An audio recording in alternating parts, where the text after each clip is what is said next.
Good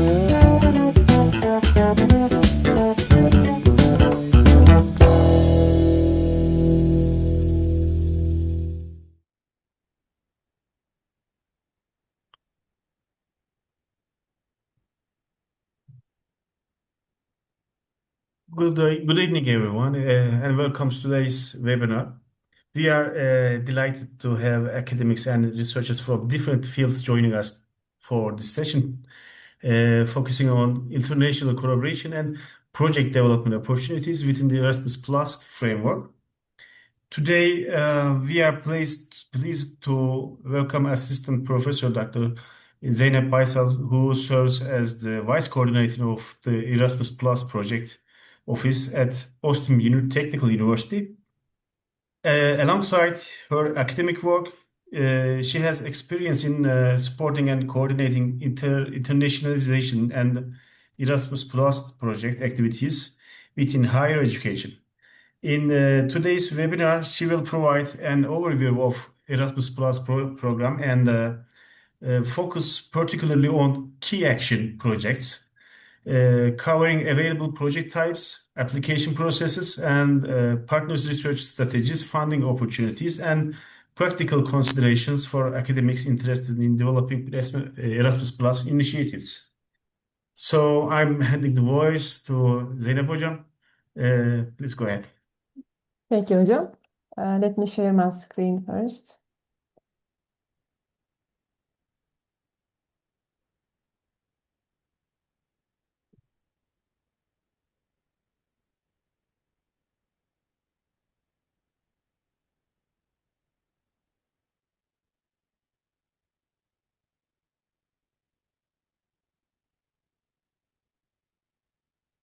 Can you see my screen? Yes, hocam. Can see that. Okay, good evening, everyone, from a rainy Ankara evening. I am Assistant Professor Zeynep Baysal. I'm working as the faculty member of Austin Technical University's Faculty of Economics and Administrative Sciences. I'm in the Business Administration Department, and I'm also the Vice Coordinator of our Erasmus office at the university. So today we are going to have like a introductory, session about the Erasmus projects. And if you have any experience or any like opinion idea about the Erasmus projects, you may know that it's a very large field. It's like ocean on its own. So it's not possible to like get into detail about everything in a single session. But today we are going to talk about mainly the key action projects, the KA projects that we call them. And we are going to focus on like the different types of these KA projects. And I'm going to try to show you like what are the differences, which kind of projects we can be involved as academics or even as like administrative staff at the universities. And I'm going to show you some websites, some platforms that you can use for these purposes. I will also show you like an example of the KA 2201 2220 project that I'm currently involved in so that you can see like what kind of a project, what it looks like in real life. So let's start with the basics. So what we are going to talk about today, like as an agenda, that I'm going to try to explain is, of course, we will start with the basics, like what do we mean by this Erasmus program and like what kind of actions this program has. And we are going to talk about the key action projects, basically like the KA1, KA2, and the key action projects, like 1, 2, 3. I'm going to show you how we apply to them, like as an institution, what our universities need to do and what we can do as individuals, like how we can be part of these projects. I will also try to show you like what makes the projects succeed and like what makes them get accepted. So just, some suggestions about what we should be careful about. So if you start with the basics, like the very first thing that we need to talk about, of course, I'm sure you all know, like you have heard about the Erasmus program, or you probably have been a part of a Erasmus program before. But if you haven't, the Erasmus is usually known as like student mobility. And when we say Erasmus, or when you ask Erasmus to anyone on the street, they are going to tell you that it's an exchange program for students. But it is actually more than that. It's a very comprehensive program that is supported by the European Union. And it is funded by the European Union. So the European Union actually puts aside a very large amount of money, a budget for these programs so that they can support many different types of projects. So this includes different types of education, training, youth programs, sports. So it's a really wide range of different possibilities. And what the European Union has as a purpose of these projects, of course, the main purpose is internationalization, to make sure that there are collaborations between different institutions, different universities. People are easily able to go to other countries and learn new things there, create new connections, create new networks. So this is the whole main idea behind the program. And it is focused on innovation, inclusion, transformation. And there is this side of the Erasmus programs that is also specifically focused on green economies, like green transition, digital transformation. So those things are also a very specific part of the Erasmus programs. And also they emphasize this, that they want to kind of disseminate the European values. So this is the main idea behind the Erasmus program. And if we continue with the different types, if we talk about the different types of the projects that you can do, there are three types. We have the 1, 2, 3, the KA1, 2, and 3. And these are all kind of founded on the same idea of internationalization, collaboration, networks, connections. They are all established on the same foundation. But there are specific types of projects. So the Key Action 1 projects, the KA1 projects, are about mobility. So these are mobility projects that are aiming to support students and staff to go to other countries, have training and teaching mobilities. So the ones that start with A, for example, KA131, 171, the ones are always the mobility projects. The second type is the cooperations, like partnership projects. So these are the type of projects where you get together with other institutions, you work together with people from different universities, different institutions, and you focus on a project that has a beginning and a deadline. So in a specific time period, there is some kind of value that you need to create. So you need to deliver some kind of product, service, some kind of result that creates a value. So these are the cooperation-oriented projects. And the key action trees, the KA trees, are about policy support. And these are the centralized projects that are directly coordinated and funded by higher institutions like the European Union itself.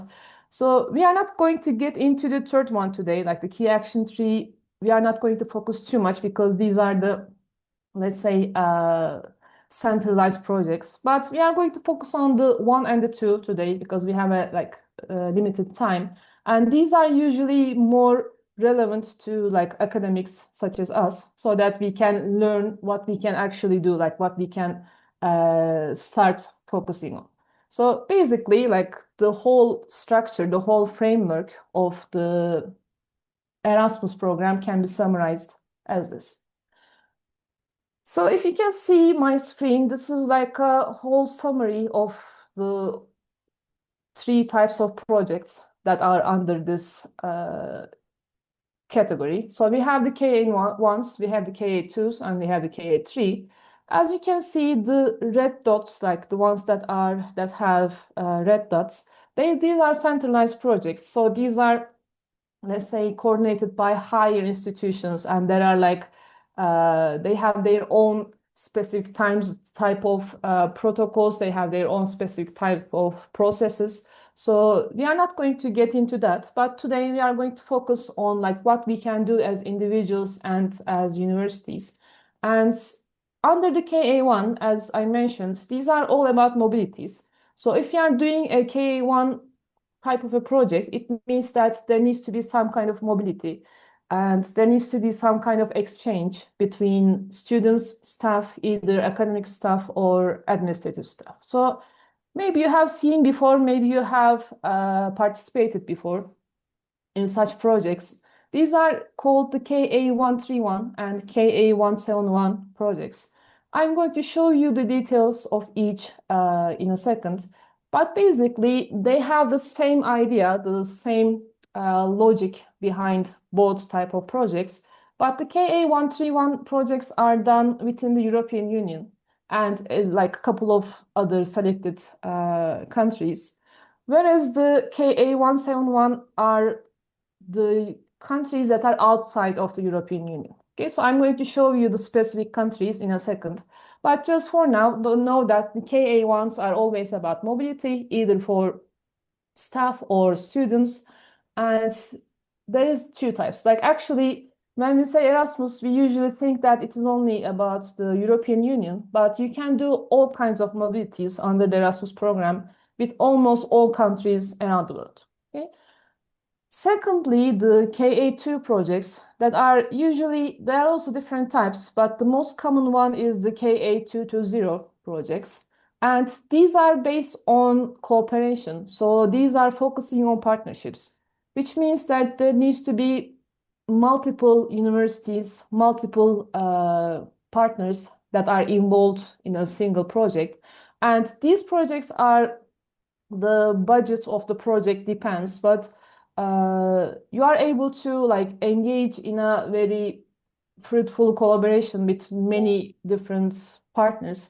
So that is the whole point of the KA2 projects. There are also projects that are called the CBHE, as you can see. These are called the capacity building for higher education. So this is also very common. It's also a centralized project, like it is also a larger kind of a project, but you may also see this commonly. Maybe your institution or your university may be involved in these as well. So today, like for today, we are going to focus on these, let's say, more common type of the Erasmus projects.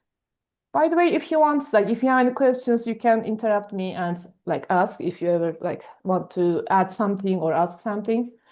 And if we start with the KA1s, as I mentioned, like the whole point of the KA1 projects is about mobility. So what European Union does under the Erasmus program for these projects is they support you and they support your learning and professional development. They support students, they support staff. So even if you are an administrative staff at a university, even if you are not an academic, you can also participate in the Erasmus like KA1 projects. So this is about exchange. You go to another university. For example, if you apply for a KA131, you go to another university for a limited time. You either go for training to get some, training and education, participate in a training program, or you can go for teaching, which means that for, let's say, a specified time period, maybe for 2 days, 3 days, you need to go there and teach a class. The hours are also like determined. So you can go to learn or you can go to teach as an academic. As a student, of course, you can go. Maybe you have been to like Erasmus before. I have during my bachelor's, almost like, I don't know, 15 years ago. So it's like the most common type of mobility that you will see. There are also blended mobilities. You may see this as a BIP. Okay, so these are blended intensive programs.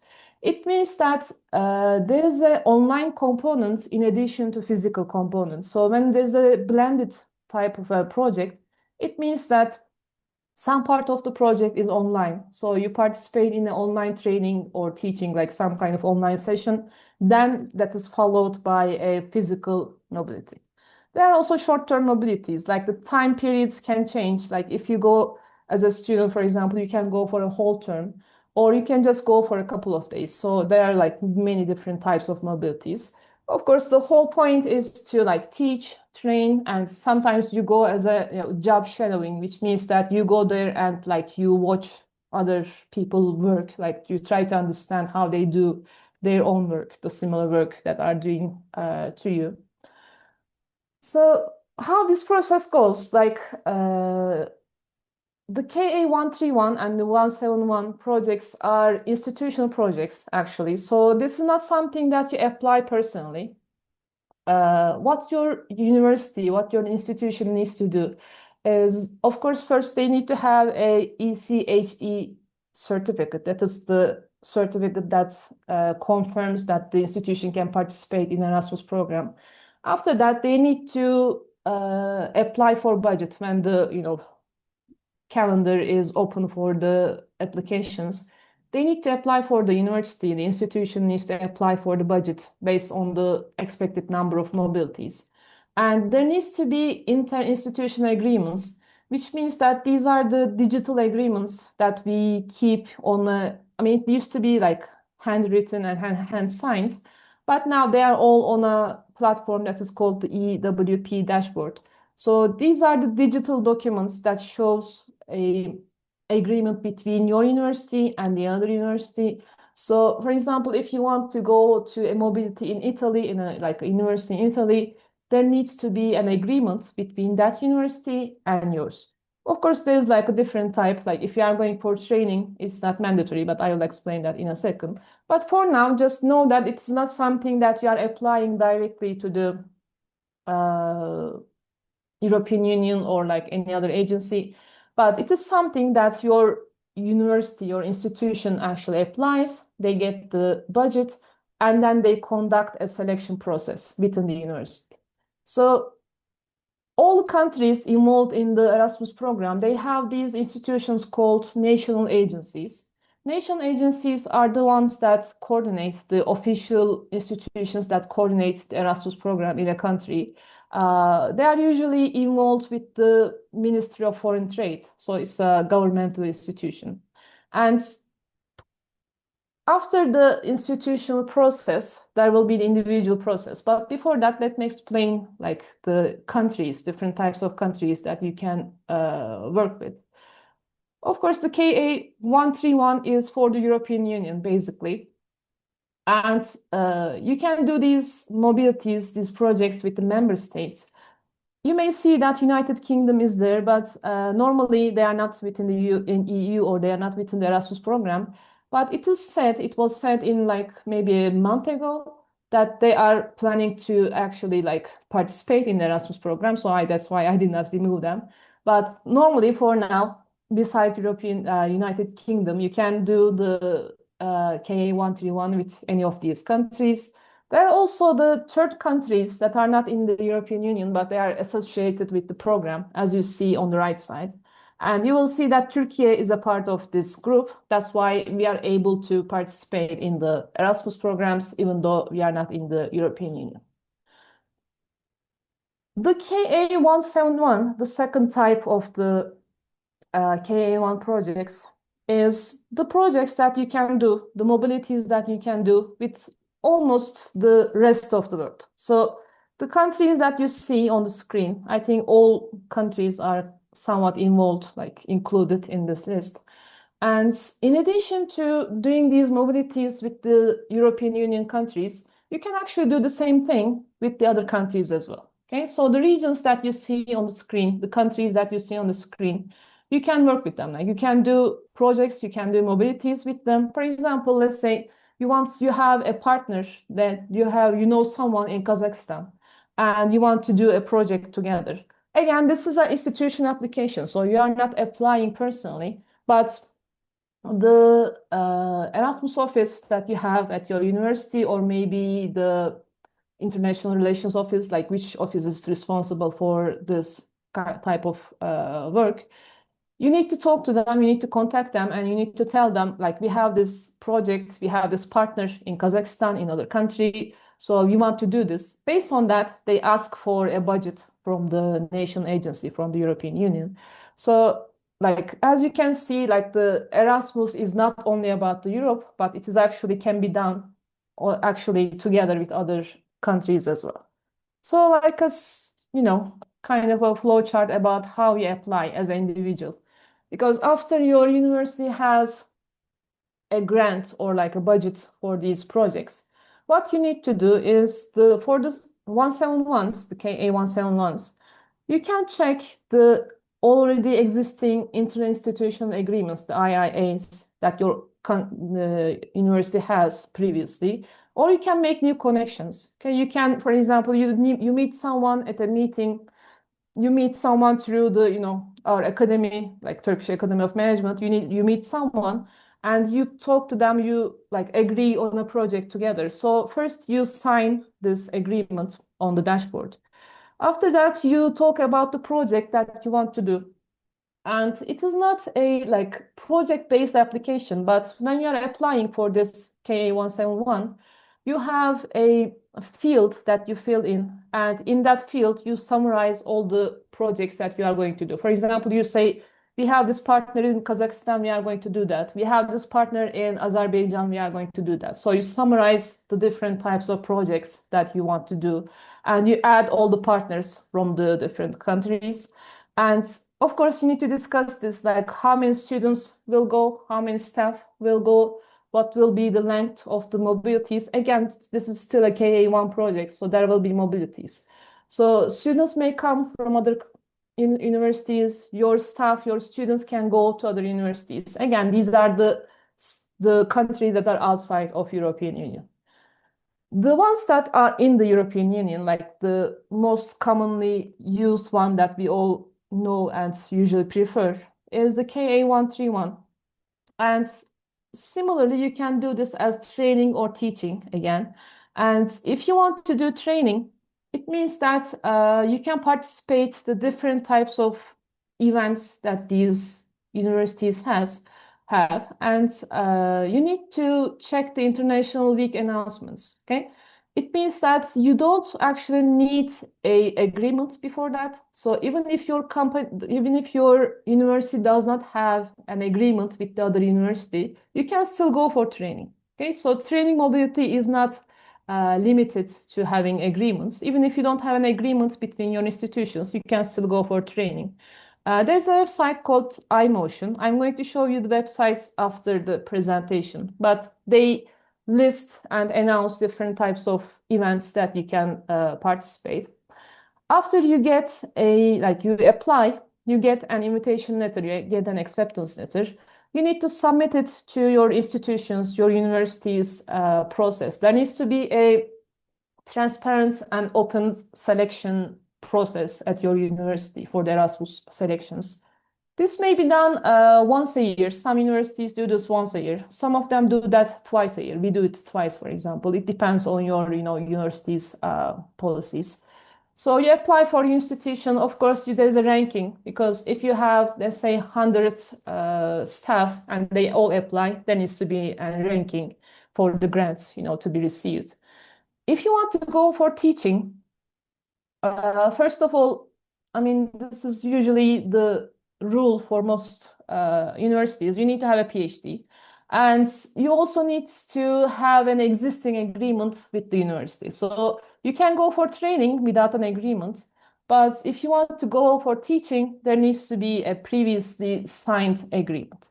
After that, the same process, you get a acceptance letter from the university that you already have an agreement. Then you go through your own university's selection process.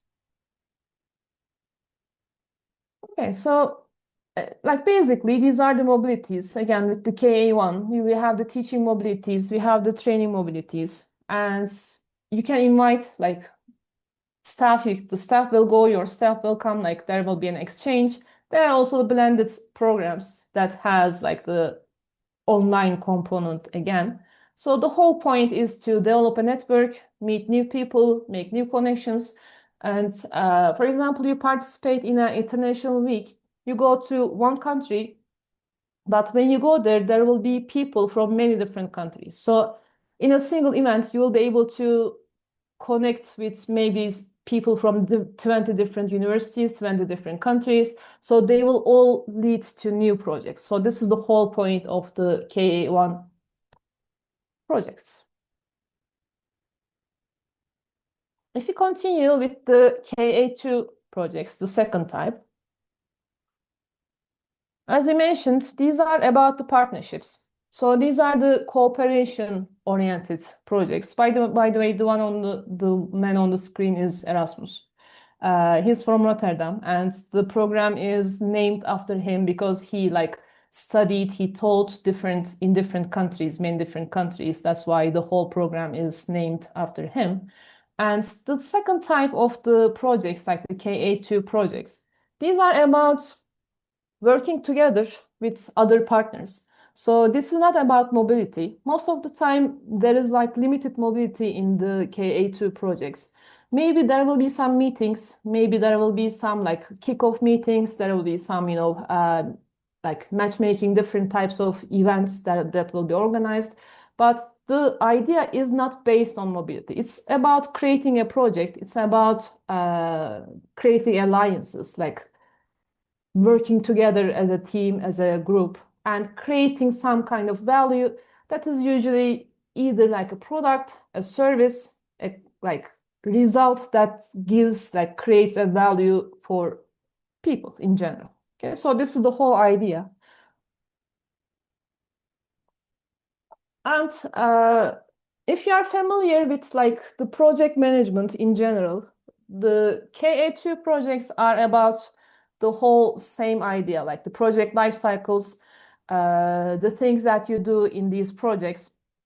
These are about the KA2 projects. So what you need to do is, first you need to find a problem, you need to find a challenge, and you need to design some activities. I mean, most of the recent KA220 projects that are focused on creating either online platform, like a website, maybe mobile application. So most of the projects, they usually create some kind of product like this. So you need to identify a challenge first, then design what you can do, what activities you can do. You need to build your consortium, which means that you need partners. This is not something that you can do as a single institution. You need to have partners.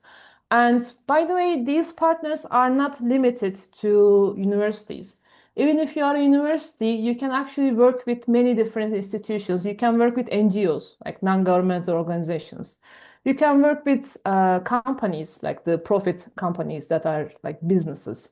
So it is not only the universities collaborating, but all different types of institutions, organizations can collaborate. Okay, so you need to decide what you are going to focus on, what is the problem you are going to solve, and you need to work on the budget, how much money you are going to ask for this project. You need to come up with your work packages, different types of work that you are going to do. You need to create your proposal that is containing all of these information, the work, the team, the budget, all the details, the schedule, the scope, the whole project management components.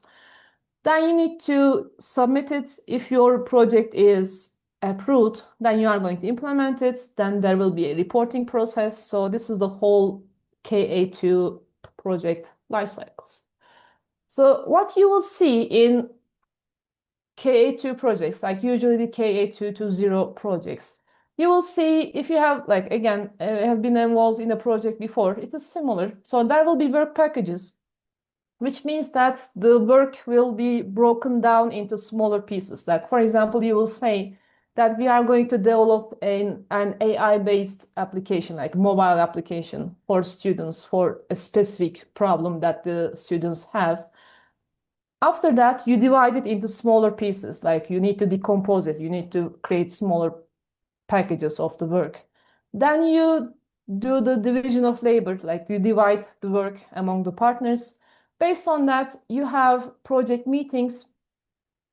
Most of the time, the initial meetings, at least one of the initial meetings, they happen physically. So I'm going to show you an example, the KA220 project I am currently working on.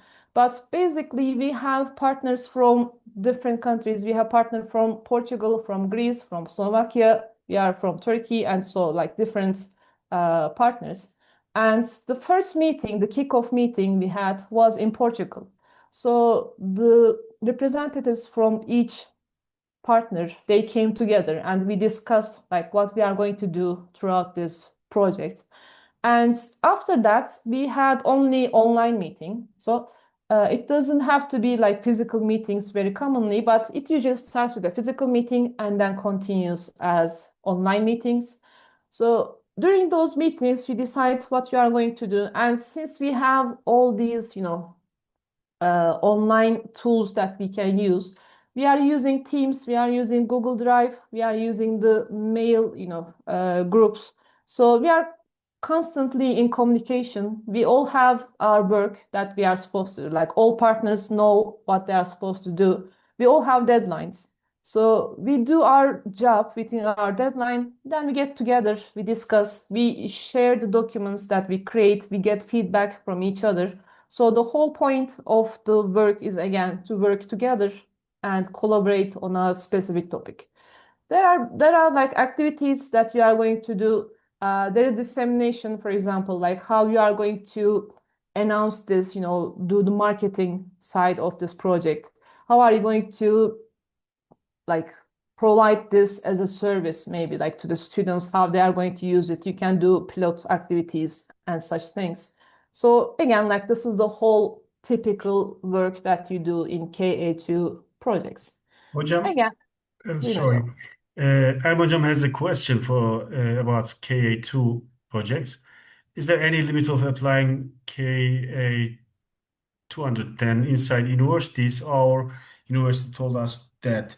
And so only one project has been accepted this year, but this makes nonsense. Mhm.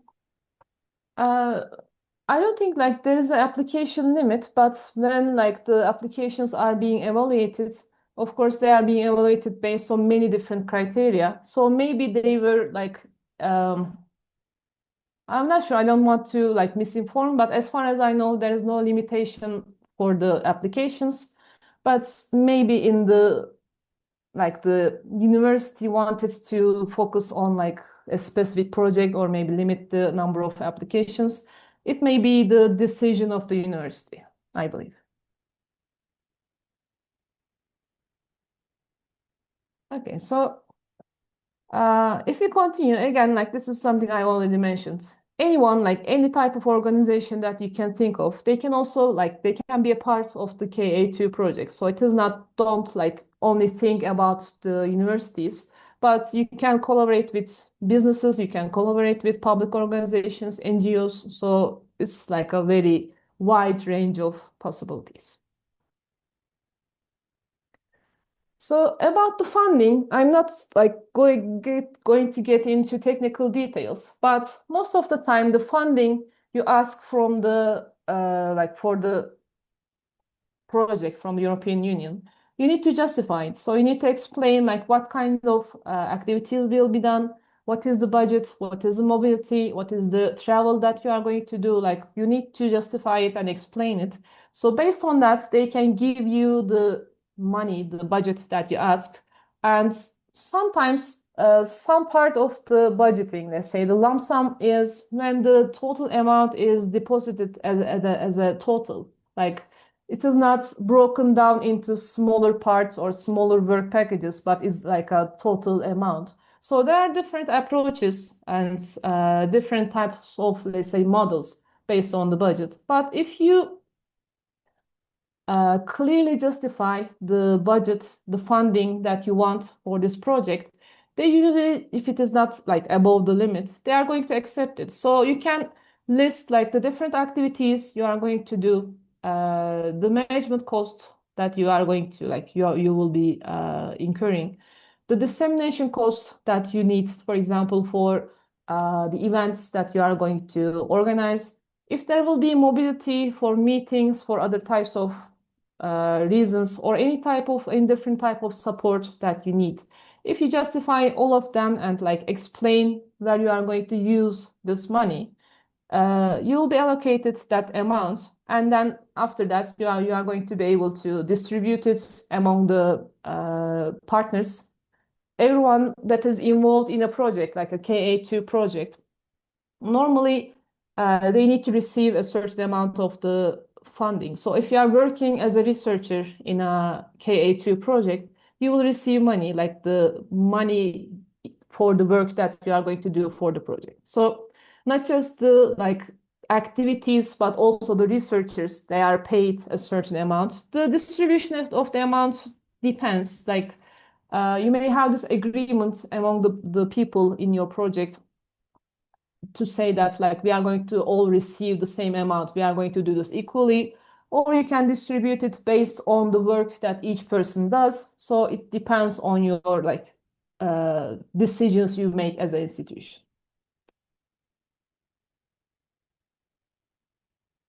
About the evaluation, again, like this is a proposal that you submit. You submit your proposal and you ask for money. So you need to like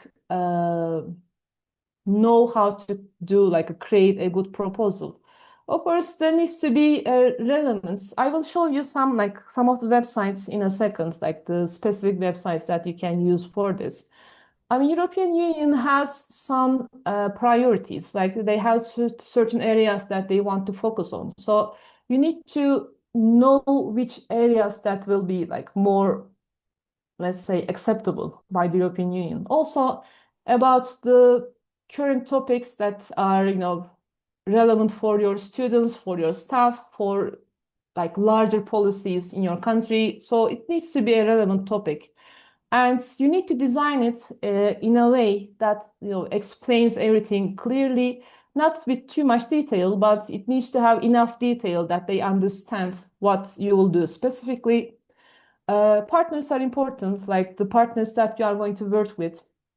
It is also important, like when the evaluations are made about your proposal.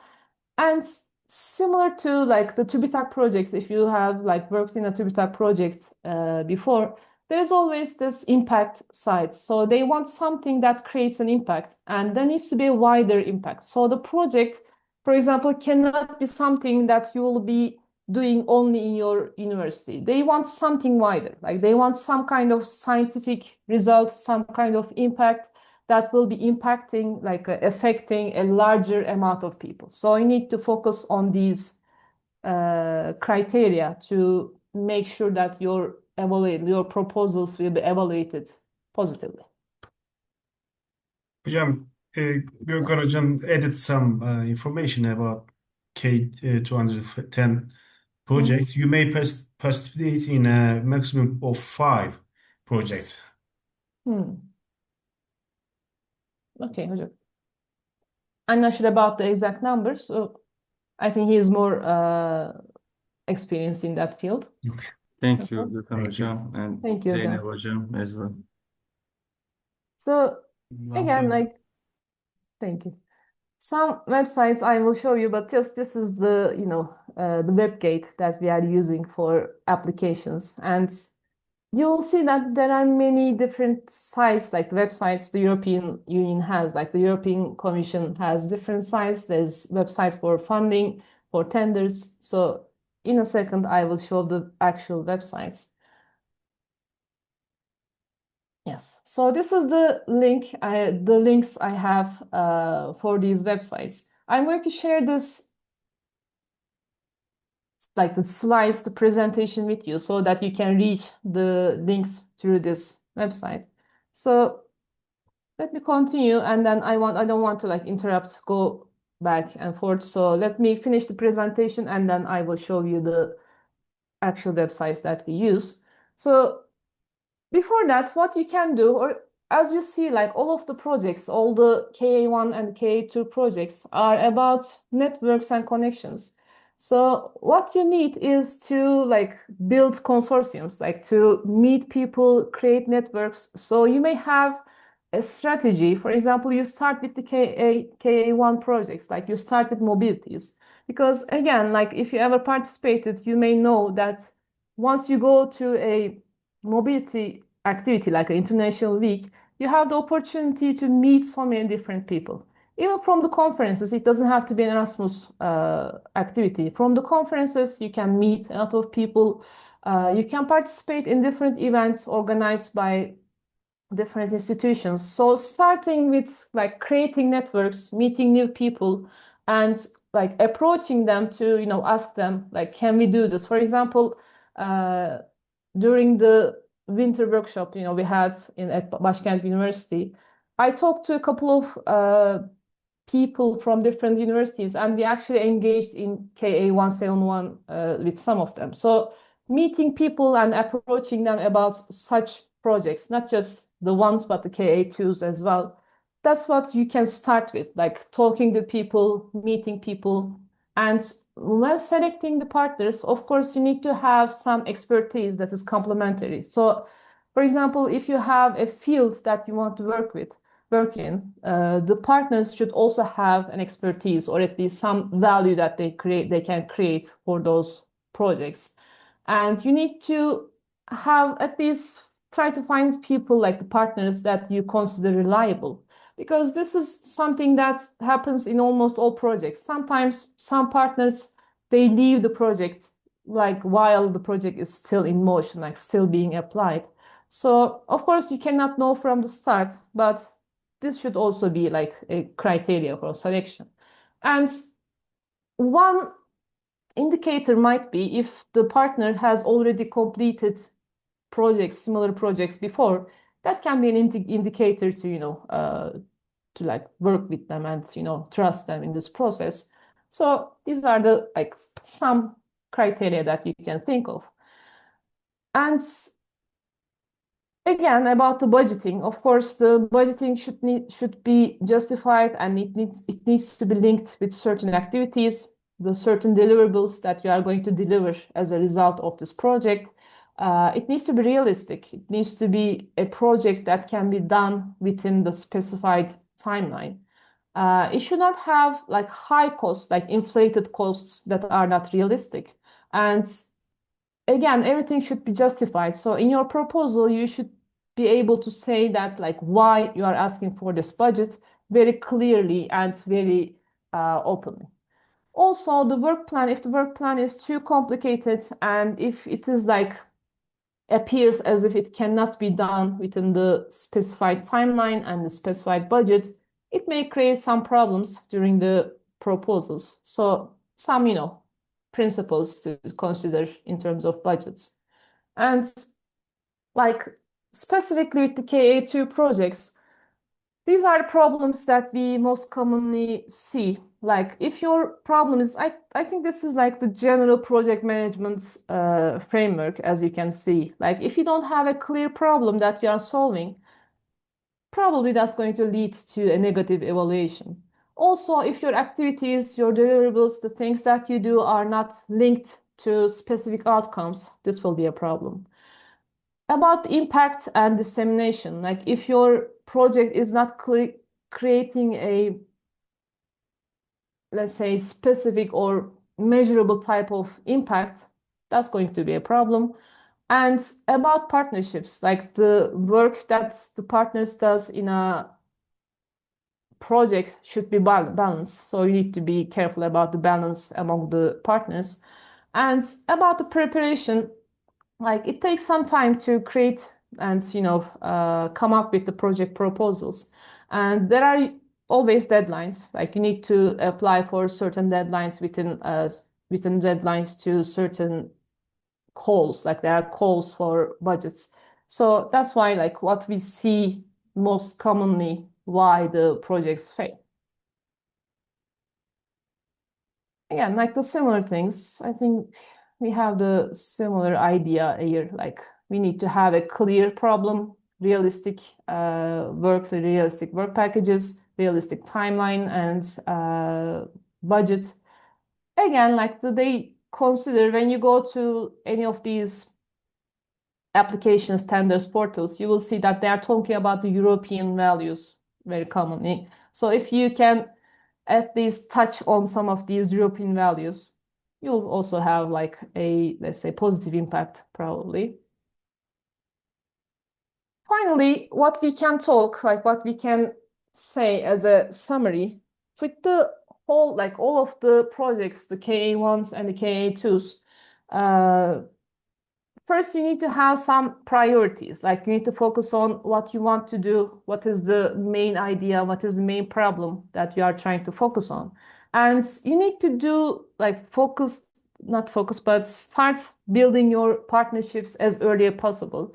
Consider all of the events that you participate as an opportunity to meet people, talk to them, sign agreements with them, engage in projects with them, talk about different possibilities, talk about your area of expertise, ask about their area of expertise, so that you can focus, like you can work together to engage in Erasmus projects. And again, like the impact should be your priority. And like, what are you going to do this? When you do this, what will be the result? What will be the effect that you are going to create? So this should be the whole idea and the framework behind the KA projects.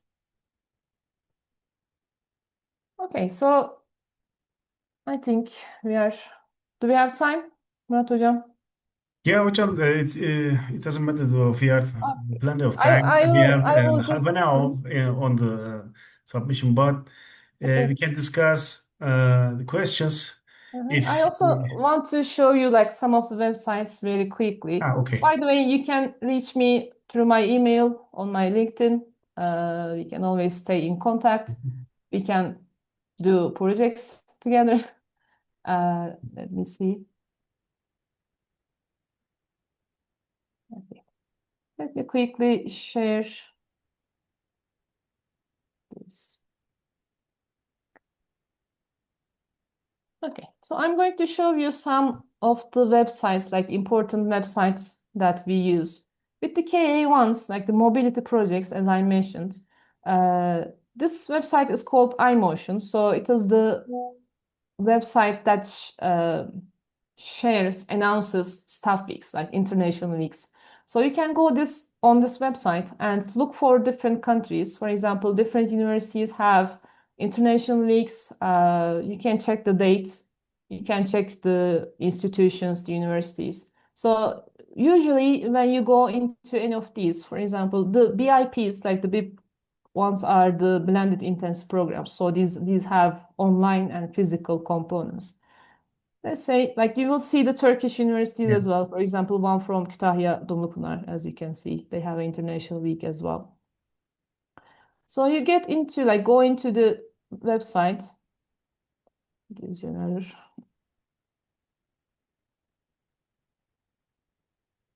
Okay, so you get the idea. Like, you go on the website and you see like the details. There is usually an online form that you fill. And if they accept you, they give you an invitation letter, which then you use for applying to, grants from your own institution. The national agencies, as I mentioned, like these are the institutions that are responsible for the Erasmus program. So this is our Turkish national agencies website.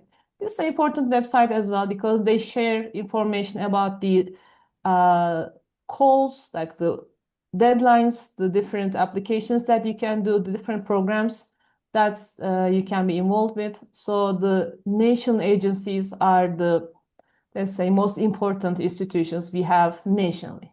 Okay? As you see, like there are different types of programs. There are centralized programs that we mentioned. After that, we have the European Commission's websites. The Erasmus program has a guide. So all of these links are in the slides. So the Erasmus program has a detailed guide that you can download. You can read it in many different languages.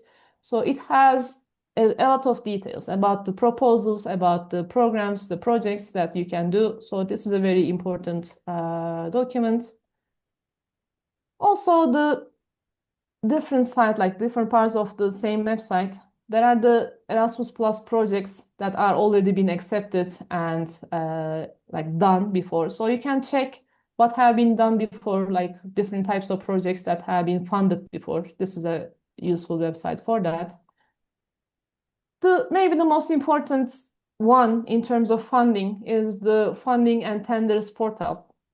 So here you will find the calls for proposals, calls for tenders, different types of projects, and like you'll be able to find many different types of support that the European Commission, the European Union gives you. So this is the main website for the funding site, like the funding and tenders site. one specific document, I also added this to the slides as well. This is the call for proposals for 2022.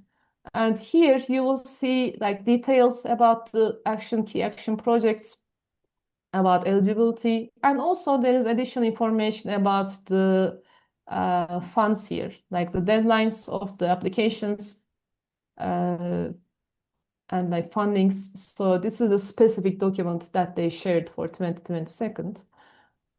Also, two more websites. As you know, like the European Union supports are not only about Erasmus. So there are like larger projects, for example, like Horizon projects and like projects with higher budgets.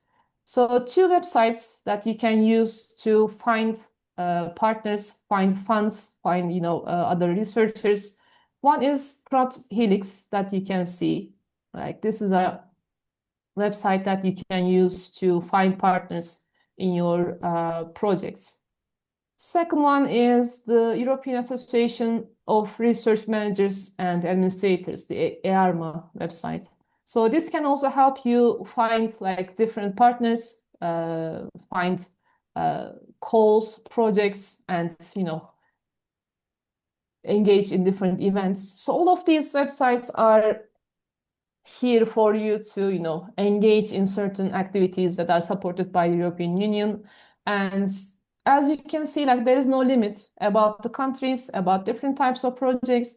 There are different, let's say, budgets for different types of projects. Some of them are smaller, some of them are larger. So based on the project that you want to do, you will very likely find some kind of a support from the European Union. So this is the whole idea. And let me just lastly show you what a KA220 project looks like.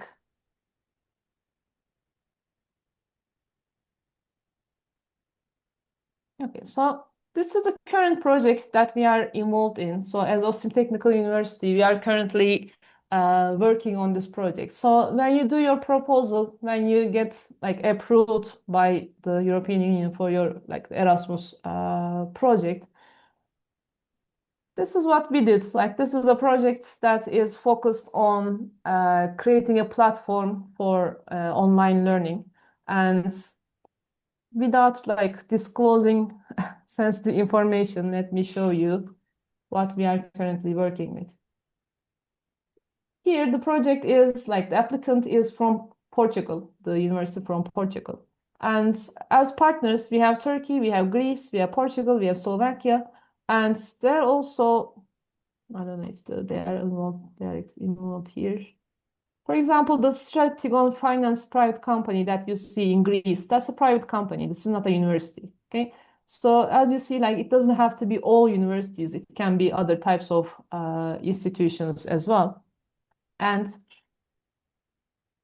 like it has, when you're applying, you answer certain questions about your experience, your background, and like what you are going to do in this project. And you are going to talk about the work packages that you are going to do, different type of work we are going to do, and the budget that you are asking for each of these work packages. So if approved, the budget that you ask for, it will be allocated by the European Union, and you will be using that budget for the activities that you specified in your proposal throughout this timeline that you have. And as a result, the goal is to create here, we are trying to create a platform, like online platform we are trying to create. So all the partners have their own work and like a distribution of the work. And as a result, hopefully, we are going to manage to create this planned platform. Okay. Thank you, Hocam. I think we talked about most of the things. I mean, again, like it's a very broad topic, so it has so many details, and I hope at least as an introduction, it was beneficial. Yeah, thank you for your valuable presentation.